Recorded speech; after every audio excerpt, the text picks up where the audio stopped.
Hi guys, and welcome back to a brand new video here on the channel. My name is James, and today we're going to go ahead and sit down and talk to you guys about all the latest Reading Football Club news.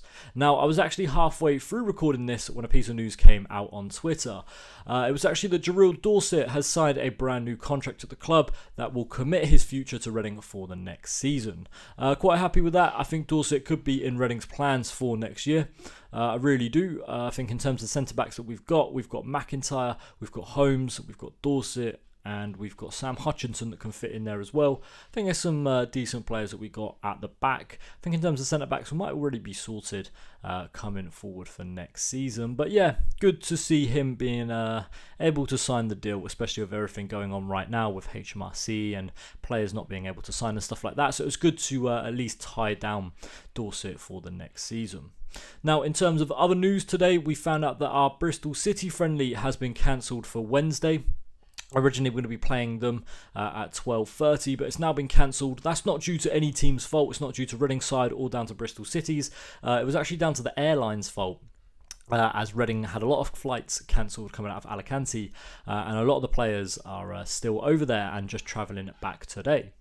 Now, in terms of positive news, we'll go ahead and talk about the most positive thing coming out of the news, which actually was announced today, and that's that Reading have officially got their Category 1 status reinstated back for the academy. The long-awaited outcome of the reapplication and comprehensive audit has been received, and the Royals are back amongst youth football's elite. It's a very good thing to see. Reading were downgraded to Category 2 last season and had to play in the Professional Development League. Obviously, this year now we'll be back in the Premier League 2, as we'll see a new format come into the Under-21s League, where 26 teams will be a part of it, and I think they're all going to be playing each other once, and then I'm not sure what will happen from there. But yeah, a new kind of system for the league is what's going to be going forward. But it's good to see Reading back amongst the elite in terms of youth football. It also means it'll be harder to poach our players, like we saw Luca Fletcher going for just 600,000 to Man City.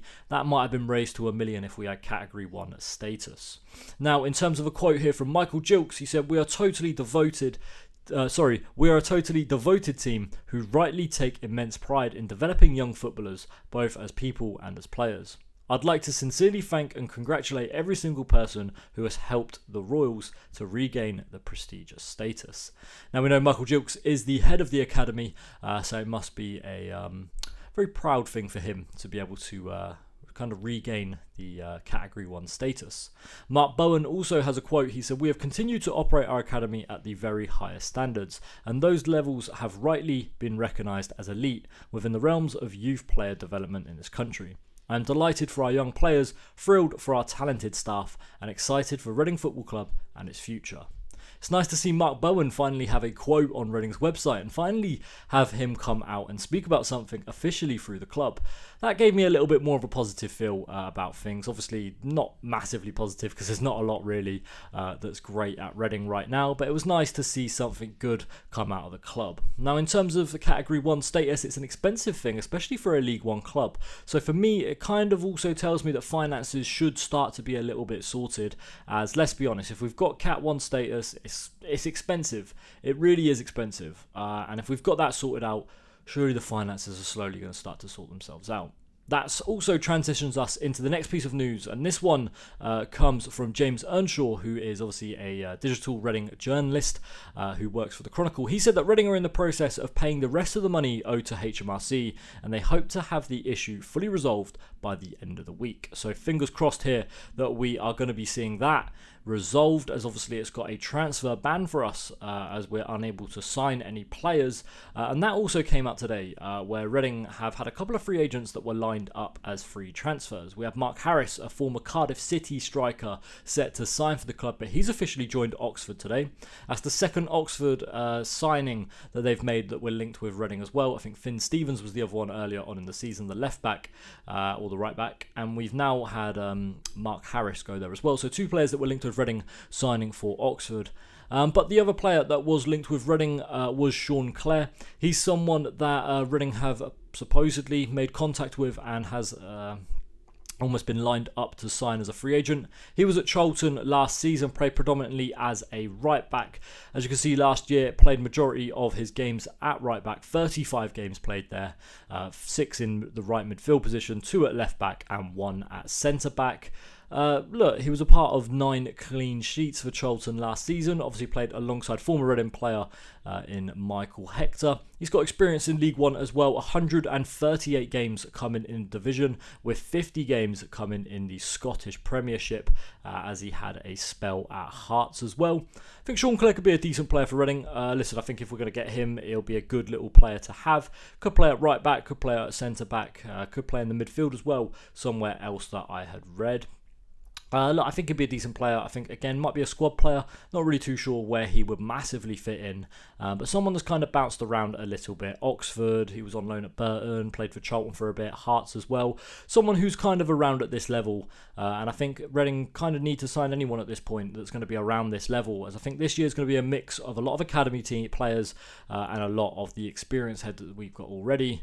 So if we can get a few players that are able to kind of be solid at this level, I think it's going to be a good sign for Reading if we're able to bring them in. Obviously, we've got the likes of Theo Walcott, Harvey Nibbs. We've got some players that are set to come in as well. Hopefully, this will be resolved, and fingers crossed, it won't be too much longer till we're reading about Ruben Selles, we're reading about Theo Walcott, we're reading about Nibbs, we're reading about Sean Clare, we're reading about all these players officially signing for the club. Now, in terms of Ruben Selles as well, it was rumoured that he has given Reading a deadline of 5 days or he's going to walk. Supposedly no contracts have been signed, and supposedly this is just the rumour flying around Twitter that is set to be kind of from him. Look, I don't know what to believe. Twitter can come out of anything. I could make a rumour up right now and it might start to catch traction. So, look, Messi's coming to Reading. But no, at the end of the day, anything could happen and any rumour could be spread. So, look. It's realistic though, Ruben Selles, if I'm honest, if I was him and I'd been waiting this long to sign the contract for the club, I would be a little bit annoyed as well. So listen, it could be the case that Selles is giving us 5 days to move, or he's going to move on. Let's go for this one though, guys. Not really too much else to talk about. Obviously the Mark Harris one, a bit disappointed maybe he's gone to Oxford, especially because he's gone there. But look, listen. That's another player to 2 foot when we have to play him. Sean Clare, hopefully we get to see him come in. Look, I don't know too much about the lad, but look, he's experienced in this division, so look, fingers crossed he could be a decent player. Let's hope the HMRC tax bill gets paid by the end of the week, and let's hope that the Category 1 Academy will be able to produce some more great players. That's going to be it for this one, guys. I hope you've all enjoyed it. Thank you for watching. My name's been James, and we'll see you all for the next video very soon. Thank you. Bye-bye.